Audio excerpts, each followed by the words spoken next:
Hello friends. तो जैसा आपने देखा, हमने लास्ट वीडियो में एलसीएम और एचसीएफ का जो बेसिक है वो सीखा था कि एलसीएम और एचसीएफ होता क्या है। अब हम इसमें क्या करेंगे, इस वाले पार्ट में, पार्ट टू में हम इससे एचसीएफ और एलसीएम से रिलेटेड कुछ क्वेश्चंस देखेंगे। तो सबसे पहले नॉर्मल सिंपल क्वेश्चन से स्टार्ट करते हैं। देखिए क्वेश्चन क्या है। प्रश्न है कि संख्या 90, 60, 75 और 35 का लघुत्तम समापवर्त निकालना है। तो प्रोसेस सिंपल है। आपको क्या करना है, 90, 60, 75 और 35 ले लेना है। अब देखना है ये छोटा सा छोटा नंबर जिससे ये डिवाइड होगा। तो 2 से 90 कितने पे, 45 पे। 60 30 पे, ऐसे 75 डिवाइड नहीं होगा, 35 नहीं होगा। अब ये संख्या किससे डिवाइड होगा, तो फिर हमें देखना है कि 3 से 15 पे, फिर 3 से 10 पे, 3 से 25 पे, 35 डिवाइड नहीं होगा। ऐसे ही फिर ये जो संख्या बचा 5 से डिवाइड होगा। ऐसे करके हमें, जब ये सारा प्राइम नंबर आ जाएगा, अब ये और किसी से ऐसा कोई संख्या इसमें नहीं है जो दोनों किसी एक संख्या से डिवाइड होता हो। तो अब हम क्या कर देंगे, गुना कर देंगे। 2 गुना 3 गुने 5 गुने 3 गुने 2 गुने 5 गुने 7। तो ये जो हमारा आंसर आएगा वो क्या हो जाएगा, ये हो जाएगा लघुत्तम समापवर्तक। गुना करने पे आएगा 6300। तो हमारा ऑप्शन हो जाएगा बी। ठीक है। अब अगला प्रश्न देखते हैं। अगला प्रश्न क्या है, महत्तम का एक प्रश्न ले लेते हैं कि संख्याओं 425 और 476 का महत्तम निकालना है। तो सीधा सिंपल प्रोसेस है। क्या करना है आपको, देखिए, छोटी संख्या को बाहर रखना है और बड़ी संख्या को अंदर रखना है। फिर दोनों को नॉर्मल डिवाइड करना है। 425 से कम 425, शेष आया कितना, 51। अब इस यहाँ के बाद रुक नहीं जाना है। यहाँ के बाद क्या करना है, इधर जो संख्या होगा वो इधर अंदर आ जाएगा। तो 425 अंदर आ गया। अब 51 के पहाड़े में 425 के करीब क्या आएगा, 8 से गुना करेंगे तो 408 आया। फिर 425 में 408 माइनस करने पे 17 आया। फिर अब ये इधर 17 आया। अब इधर जो संख्या है वो इधर अंदर आ जाएगी। 17 तिया 51। ये प्रोसेस कब तक करना है, जब तक कि पूरा पूरा कट ना जाए। तो अंत में किस संख्या से पूरा पूरा कट रहा है, 17 से।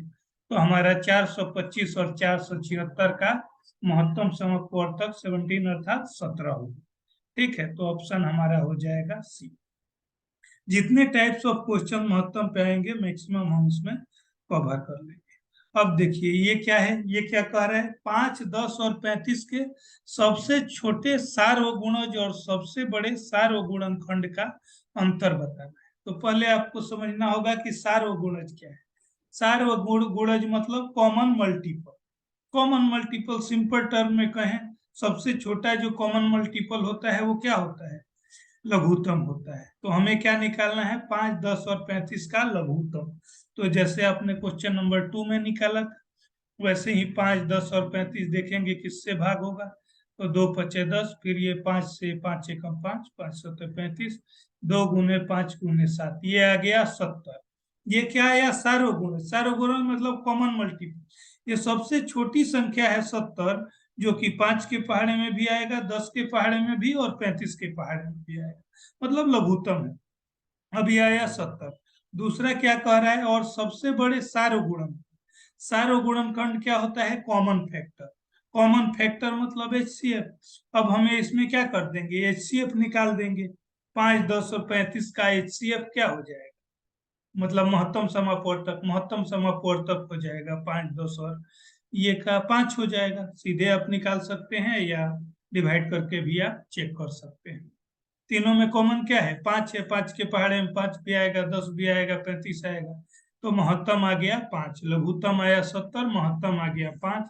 तो इन दोनों का अंतर बताना था, तो 70 माइनस 5 65। ऑप्शन जो होगा हमारा 3 होगा। ठीक है। आगे देखिए, आगे क्या कह रहा है, दो सहभाज्य संख्याओं का महत्तम समापवर्तक क्या होगा। पहले आपको समझना होगा दो असहभाज्य संख्या। दो असहभाज्य क्या होगा, सहभाज्य मतलब क्या, दोनों कट जाए। दो असहभाज्य मतलब जो दोनों नहीं कटे। अब मान लीजिए हम 3 ले और 5 ले, दोनों में क्या है, कुछ भी कॉमन नहीं है, तो इनका महत्तम क्या आएगा, एक आएगा। किन्हीं भी दो संख्या असहभाज्य संख्याओं का सीधे आपको याद रखना है महत्तम समवर्तक, जिनमें कुछ कॉमन नहीं है उसका महत्तम समवर्तक 1 होगा।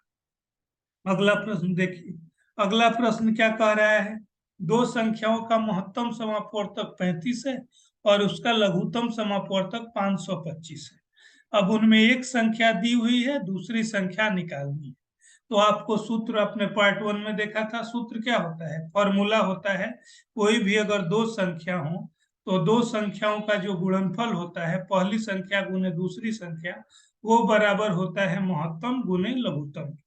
ठीक है, तो वही फॉर्मूला इधर अप्लाई करेंगे। दूसरी संख्या हमें मालूम नहीं है, पहली संख्या 175 मालूम है, दूसरी संख्या नहीं मालूम है, उसको x मान लेंगे। तो पहली संख्या गुने दूसरी संख्या x गुने 175 बराबर महत्तम गुने लघुत्तम, हमने कर दिया। अब इक्वेशन समीकरण में क्या होता है, ये गुना में है 175, इस साइड ये आएगा, साइड चेंज होता है तो भाग में आ जाता है। तो 525 गुने 35 बटा 175 भाग देंगे तो क्या आ जाएगा, 35 पचे 175, 5 से 105 पे ये दूसरी संख्या जो होगी 105। इस पे बहुत क्वेश्चंस आते हैं, आपको फॉर्मूला ध्यान रखना है, पहली संख्या गुने दूसरी संख्या बराबर महत्तम समापवर्तक गुने लघुत्तम समापवर्तक। अगला प्रश्न देखते हैं, अगला प्रश्न क्या कह रहा है, 65 और 117 का HCF जो है वो 65m माइनस 117 के रूप में दर्शाने लायक अगर हो तो m का मान बता। तो देखिए, आपको इसमें ये m वगैरह देख के कंफ्यूज नहीं होगा, आपको सीधे सोचना है, वो इसके और हम बाद में आएंगे। 65 और 117 का पहले महत्तम होगा क्या, तो 65 और 117 का आप अगर महत्तम निकालेंगे, वही भाग देंगे, 65 बाहर रह गया, 117 17 अंदर, पूरा प्रोसेस करेंगे तो वो महत्तम आएगा आपका 13। तो ठीक है, मतलब आपका महत्तम का वैल्यू आ गया। अब प्रश्न क्या कह रहा है, उसको किस रूप में दिखाना है, 65m माइनस 117 के रूप में।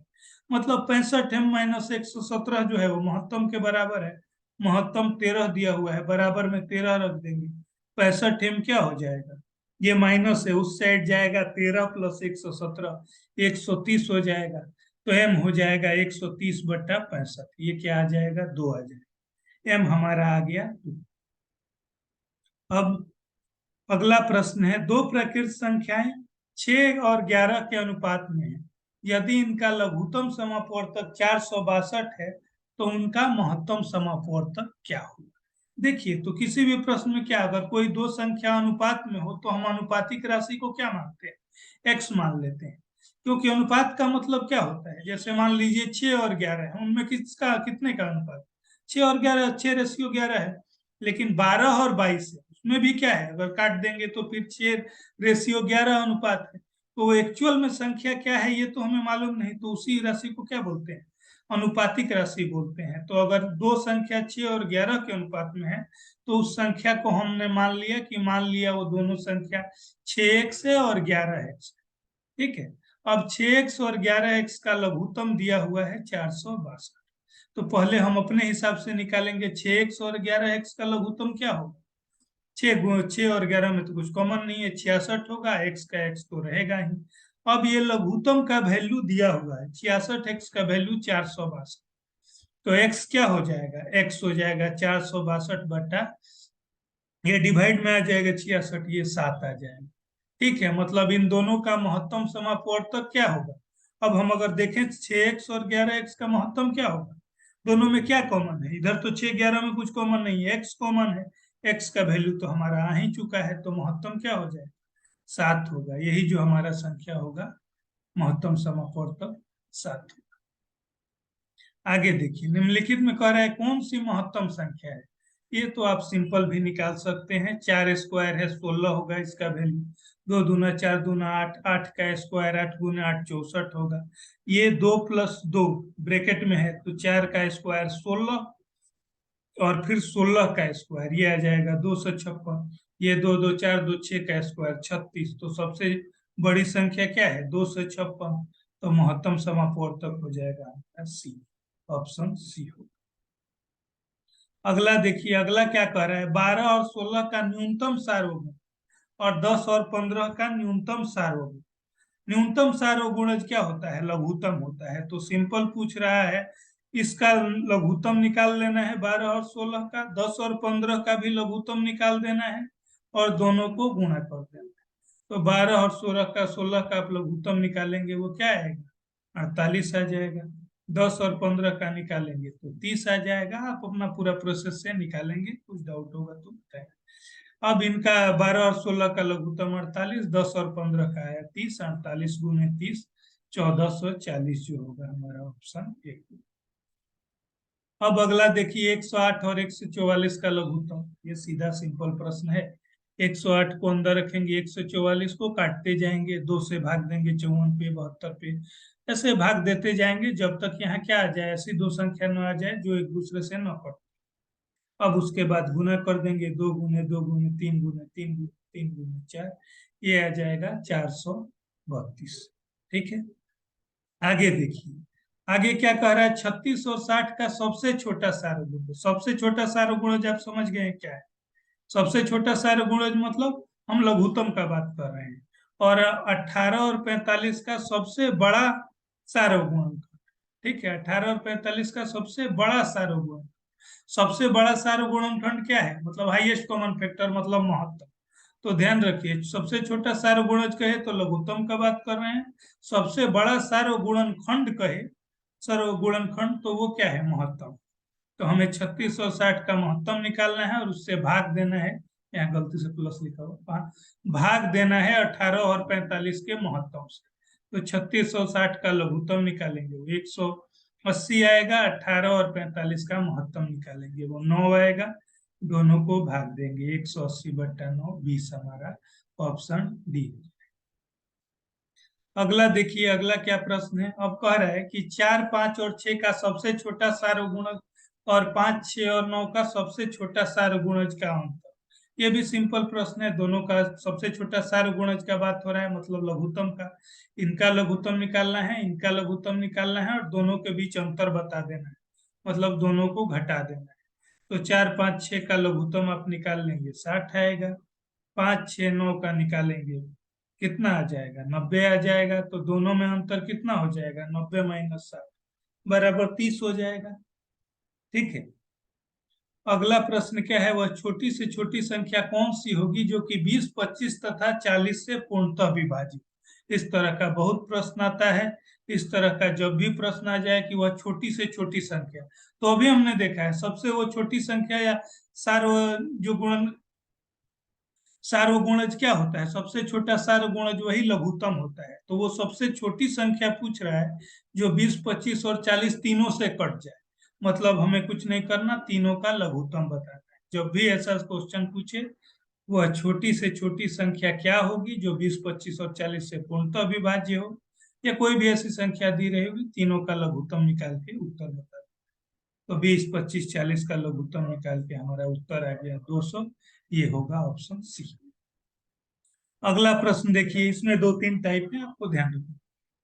वह छोटी से छोटी कौन सी संख्या होगी जिसमें 3 जोड़ दें, 3 जोड़ने पे क्या हो जाए? योगफल जो है 36, 45 और 50 से पृथक पृथक रूप से पूर्ण विभाजित हो। सेम क्वेश्चन है, बस इसमें क्या कह रहा है कि वह कौन सी संख्या है जिसमें 3 जोड़ने पे वो विभाजित हो। तो कुछ नहीं करना है, सबसे पहले आपको लघुत्तम तो निकाल ही लेना है 36, 45 और 50 का। 36, 45 और 50 का लघुत्तम निकाल लिया आपने, 900 आया। अगर इधर की 3 जोड़ कह रहा हो तो 3 घटाना है। ठीक है, तो अब उत्तर आया 900, इसमें 3 घटा लिया 897। अब क्यों हमने ऐसे किया? क्योंकि देखिए हमारा उत्तर क्या आया? 897। अब 897 में अगर हम 3 जोड़ देंगे तो क्या हो जाएगा? 900 हो जाएगा। 900 ही तो इन तीनों का लघुत्तम है। तो अगर इधर 3 जोड़ दें पूछेगा तो आपको लघुत्तम निकाल के 3 घटा लेना है। आगे देखिए, आगे कह रहा है वो छोटी से छोटी संख्या कौन सी होगी जिसमें 75, 80 और 135 से भाग देने पर शेष 3 बचे। ठीक है, उधर 3 जोड़ देने पे कह रहा है तो घटाना है, इधर शेष 3 बचे कहेगा तो जोड़ना है। ठीक है, ये दोनों टाइप ध्यान रखें। लघुत्तम निकाल के 3 जोड़ दें, सीधे कुछ नहीं करना है। 75, 80, 135 का लघुत्तम आया, शेष 3 बचे, मतलब 10,800 से पूरा भाग दे रहे हैं। इसमें और शेष 3 बचने के लिए क्या करना पड़ेगा? 3 जोड़ देना पड़ेगा। तो इसमें 3 जोड़ देना है। ये टाइप आप ध्यान रखिए। अगला प्रश्न क्या है कि वह छोटी से छोटी संख्या कौन सी होगी जिसमें से 7 घटाने पर शेष बची संख्या में 20, 28, 35 और 105 से भाग चला जाए, जिसमें 7 घटाने पे, इसमें क्या कह रहा है 7 घटाने पे ये चला जाए। तो फिर वही क्या करना है, इधर पहले वाले देखिए, पिछले क्वेश्चन में इसके पहले वाले में क्या था, जोड़ना कह रहा था कि 3 जोड़ दें, तो हमने क्या किया, लघुत्तम निकाल के 3 घटा दिया। इसमें उल्टा कह रहा है, इसमें कह रहा है कि 7 घटाने पर वो पूरा पूरा भाग लगे, तो इसमें जोड़ना है, ध्यान रखें उल्टा करना है, जोड़ना कहे तो घटाना है, घटाना कहे तो लघुत्तम निकाल के जोड़ देना है। तो 20, 28, 35 और 105 का लघुत्तम समअपवर्ग तक निकाल के 7 जोड़ देना है। क्यों हमने ऐसे किया, क्योंकि अगर 427 में 7 घटाएंगे तभी तो 420 आएगा, जो इनसे पूरा पूरा विभाजित हो। तो इस तरह से हम इसको कर सकते हैं। अगला प्रश्न देखिए क्या कर रहे हैं, वह छोटी से छोटी संख्या कौन सी होगी जिसमें 35, 45 एवं 55 से भाग देने पर क्रमशः 17, 27 एवं 37 शेष बचे। तो एक चीज आप ऑब्जर्व कीजिए क्या हो रहा है, आपको इस तरह के प्रश्न में ये नोट करिए किस टाइप का है। वह छोटी से छोटी संख्या क्या होगी जिसमें, उधर तो कह रहा था शेष 3 बचे, लेकिन इधर 3 अलग अलग संख्या है और शेष अलग अलग। शेष कितना, 35 से भाग देने पे 17 शेष बचे, 45 से भाग देने पे 27, 55 से भाग देने पे 37 शेष बचे। अच्छा एक चीज आप ध्यान से ऑब्जर्व करेंगे तो 35 में 17 माइनस करने पे क्या आता है, देखिए 18 आता है।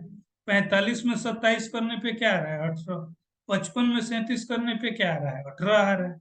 तो आपको क्या करना है कि लघुत्तम निकाल देना है, और उसमें से ये जो घटाने पे तीनों में चूंकि सेम आ रहा है 18, तो 18 घटा देना है।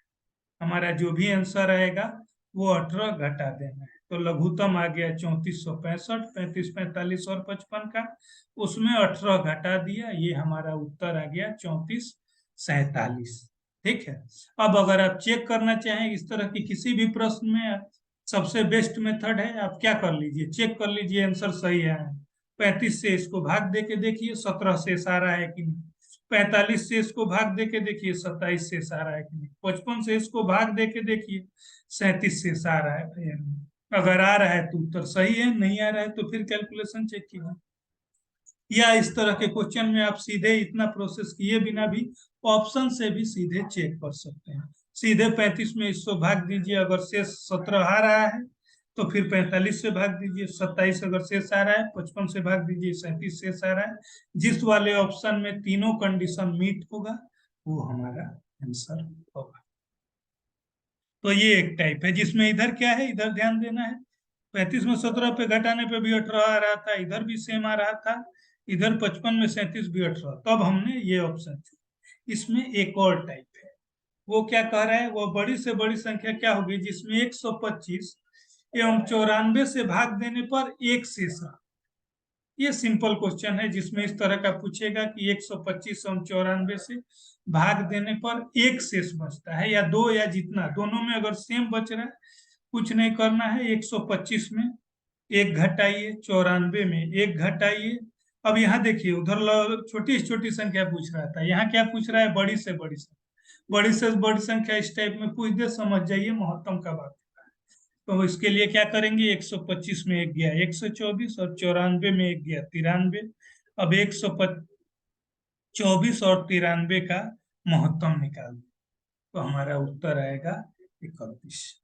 ठीक है। तो इस तरह का कोई भी प्रश्न पूछे, वह बड़ी से बड़ी संख्या क्या होगी जिसमें 125 और 94 से भाग देने पर एक शेष रहता है, तो इसको इसमें से घटाना है, इसमें इसको घटाना है, और ये कर देना है, महत्तम निकाल देना है। 124 और 93 का महत्तम जो आएगा वो हमारा उत्तर होगा।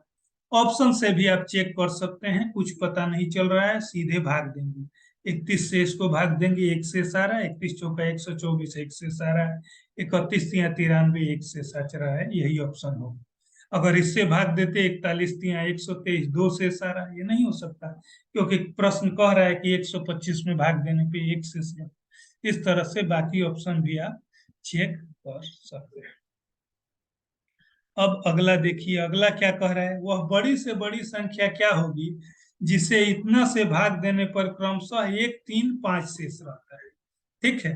तो देखिए पिछला वाले क्वेश्चन में क्या था, सेम था, एक शेष रह रहा था तो हमने दोनों में से एक घटाया था। इस वाले क्वेश्चन में शेष अलग अलग है। 49 से भाग देने पे एक शेष आ रहा है, 59 से भाग देने पे 3 शेष आ रहा है, 109 से भाग देने पे 109 से भाग देने पे 5 शेष आ रहा है।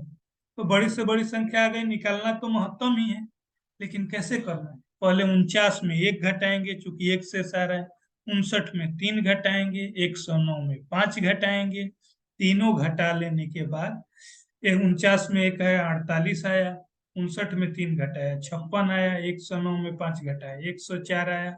अब 48, 56, 104 का लघुत्तम हम महत्तम हम निकाल दें, क्योंकि बड़ी से बड़ी संख्या पूछ रहा है जिसको इसमें भाग देने पे ये शेष आए। वैसे ये क्वेश्चन भी अगर हमें कुछ न पता हो ऑप्शन से भी चेक कर सकते हैं। ठीक है, 7 से इसको भाग दीजिए, एक शेष आ रहा है, नहीं आ रहा है। 9 से भाग दीजिए, एक शेष आ रहा है, नहीं आ रहा है। 8 से भाग दीजिए, एक शेष आ रहा है। फिर देखिए 8 से 59 को भाग देने पे 3 शेष आ रहा है, 8 से 109 को भाग देने पे 5 शेष आ रहा है। तो यही हमारा आंसर है। नहीं तो प्रोसेस से करना हो तो ऐसे घटा के और महत्तम निकाल के भी आप कर सकते हैं। अगला प्रश्न क्या है देखिए, अगला प्रश्न कह रहा है दो संख्याओं का गुणनफल 64 है और महत्तम 16 है, तो वह संख्या क्या होगी। सेम वही क्वेश्चन है, हमने क्या रूल पढ़ा था पहले जो पढ़ चुके हैं, दो संख्याओं का गुणनफल जो होता है लघुत्तम गुने महत्तम के बराबर होता है। तो दो संख्याओं का गुणनफल दिया है, महत्तम दिया हुआ है, तो वो संख्या क्या होगी, मतलब लघुत्तम पूछ रहा है। तो सीधे वही फॉर्मूला, लघुत्तम क्या हो जाएगा, दोनों संख्या का गुणनफल लघुत्तम गुने महत्तम। तो लघुत्तम हो जाएगा संख्याओं का गुणनफल और डिवाइड में संख्याओं का महत्तम समापवर्तक। इसको सीधे इस तरह से भी याद रख सकते हैं, लघुत्तम पूछेगा तो गुणनफल को महत्तम से डिवाइड करना है, महत्तम पूछेगा तो गुणनफल को लघुत्तम से डिवाइड करना है। गुणनफल है 6400, महत्तम है 16, भाग दे देंगे आएगा 400। अगला प्रश्न क्या है कि 17 वह बड़ी से बड़ी संख्या, बड़ी बड़ी जो 102 और 187 को पूर्णतः विभाजित है। कह रहा है 17 वो बड़ी से बड़ी संख्या है जो 102 और 187 को पूर्णतः विभाजित करती है। इस आधार पे वह छोटी से छोटी संख्या कौन सी होगी जिसको यह संख्या पूर्ण विकसित कर सकती है। ठीक है, तो इसमें आपको कुछ नहीं करना है, लघुत्तम समापवर्तक पूछ रहा है, घुमा के पूछ रहा है, सीधे लघुत्तम का फॉर्मूला आपको मालूम है। ये जो दो संख्याओं को भी जो दिया हुआ है, दोनों संख्याओं का गुणनफल 102 और 187 को गुना करना है, महत्तम से भाग देना। यहाँ गलती से 12 लिखा है, यहाँ 17 लिख के करेंगे। ठीक है, इस तरह का प्रश्न में लैंग्वेज ध्यान रखिए, इस तरह का लैंग्वेज अगर पूछेगा तो आपको क्या करना है, भाग दे देना है, ये दोनों संख्याओं गुणा करके महत्तम से भाग देना है, लघुत्तम जो आएगा वही होगा। अब देखिए, एक कह रहा है एक उच्च प्राथमिक विद्यालय की कक्षा 6 में 120 छात्र तथा कक्षा 7 में 90 छात्र हैं। इनको बड़ी से बड़ी समान छात्र संख्या में बांटने पर प्रत्येक समूह में छात्रों की संख्या क्या हो। बड़ी से बड़ी कह दिया, मतलब आप समझ गए क्या करना है, महत्तम निकालना है। हाईएस्ट कॉमन फैक्टर का बात हो रहा है, 120 और 90 का महत्तम निकाल देंगे। 120 का हमने फैक्टर निकाला, क्या आया, 2 गुने 2 गुने 2 गुने 3 गुने 5। 90 का आया 2 गुने 3 गुने 3 गुने 5। दोनों में कॉमन क्या है, एक 2 कॉमन है, एक 3 कॉमन है और एक 5 कॉमन है। तो 2 3 6 25 30, महत्तम आ गया 30। तो समूह में बड़ी से बड़ी समान छात्र संख्या पूछ रहा है, वो क्या होगी, 30 होगी। मतलब उसको 30-30 के ग्रुप में हम बांट सकते हैं। सबसे बड़ा अगर ग्रुप लेंगे तो 30-30 छात्रों का ग्रुप बनेगा। इसमें 120 में अगर 30 छात्रों का ग्रुप लेंगे 4 ग्रुप बनेगा, इसमें 3 ग्रुप बनेगा। इससे बड़ा कोई और ग्रुप नहीं ले सकते, 30 से बड़े छात्रों का कोई ऐसा ग्रुप नहीं ले सकते। सिंपल कहने का मतलब है 30 से बड़ी ऐसी कोई संख्या नहीं है जो 120 को भी विभाजित करती हो और 90 को भी विभाजित, वही संख्या महत्व। अब आगे 24 में क्या कह रहा है, किताबों की वह छोटी छोटी संख्या कौन, छोटी छोटी आ गया, मतलब हमें किसका बात हो रहा है, लघुत्तम का बात हो रहा है। सीधे लघुत्तम निकाल देंगे, इतना सोचना नहीं है, उत्तर आ जाएगा। जो इतना के बंडल में पृथक पृथक परंतु बराबर बांटी जा सकती है। छोटी छोटी संख्या कह रहा है, 3, 6, 12, 15 का इसने ले लिया। लघुत्तम में आप क्या करते हैं, जो कॉमन है वो एक बार लेते हैं और बाकी जो कॉमन नहीं है वो भी लेते हैं। तो इस तरह से आ गया। देखिए यहाँ 3 है, 1 गुने 3 6, 2 गुने 3 12, 2 गुने 2 गुने 3, ये 3 गुने 5, सब में क्या कॉमन है, 3 सब में कॉमन है।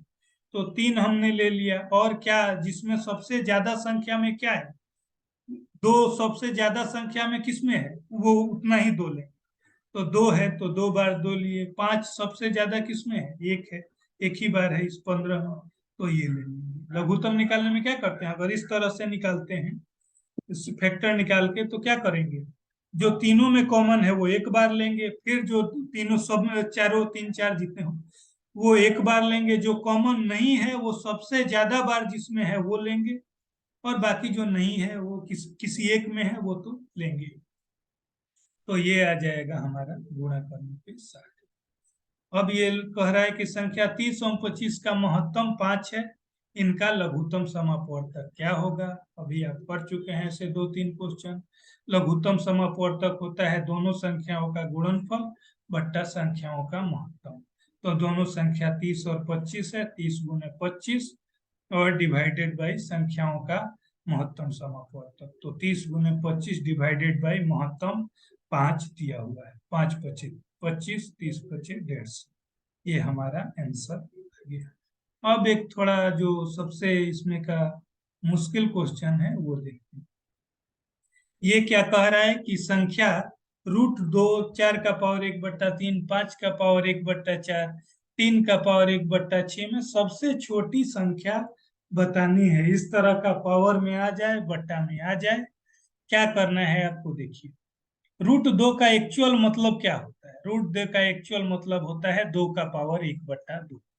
ठीक है, तो 2 को, इस √2 का मतलब है 2 का पावर 1/2। ये 4 का पावर 1/3 लिखा हुआ है, 5 का पावर 1/4 है, ये 1/6 है। तो इसका मतलब है 2 का पावर 1/2, मतलब नीचे क्या है, 2 है। जो जो डिनोमिनेटर में है उनका लघुत्तम निकालना है, हर में जो जो, इधर 2 है, इधर 3 है, इधर 4 है और 6, इन चारों का लघुत्तम हमने निकाल लिया। क्या आया, लघुत्तम आया 12। अब इस वाले संख्या को उस 12 के पावर के रूप में लिखना है। कैसे लिखना है, ठीक है। तो देखिए, यहाँ 2 √2 का मतलब क्या है, 2 का पावर 1/2। तो इसको क्या कर देंगे, 1/2 को 12 से ये गुना करेंगे, कितना होगा, 1/2 गुने 12, 2 छक्के 12, 6 आ जाएगा। 2 का पावर 6 और ये रूट में 12, ये 12 इधर गुना में नहीं है, ऊपर पावर में है, इधर लिखा ठीक से नहीं है। इधर ऐसे ही दूसरे वाले में क्या करेंगे, 1/3 है, 1/3 में 12 से गुना करिए, 3 चौका 12, क्या आ जाएगा 4। तो जो भी ये संख्या है, इसका 4 का पावर 3, 4 का पावर क्या आ जाएगा 3, 64 आ गया। ऐसे ही इधर क्या है, 5 का पावर, 4 का पावर 1/, ओ ये अभी 2 का ही लिखा था हमने। 2 का ये कितना आया था, 1/2 को, यहाँ 2 का पावर 1/2 है, 1/2 में 12 से गुना किया, 6 आया। तो यहाँ 2 का पावर 6 लिख देंगे, यहाँ पावर में 12 है। 2 के पावर 6 का वैल्यू कितना होगा, 2 गुना 2 गुना 2 गुना 2 गुना 2 गुना 2, ये आएगा 64। 64 आ गया रूट में, 64 का पावर 1/12। ऐसे रूट का मतलब क्या है, 64 का पावर 1/12।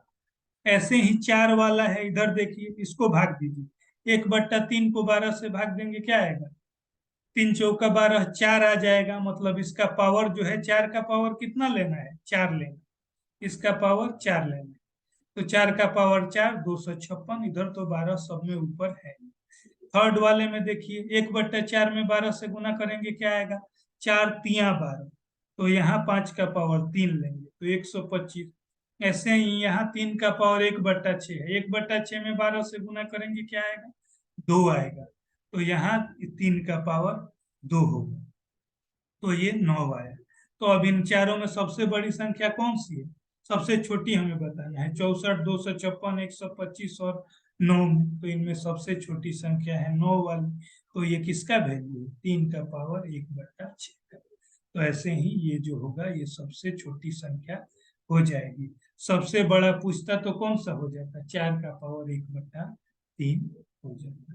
तो इसमें हमने जितने लगभग क्वेश्चंस हैं वो सारे कवर कर दिए हैं।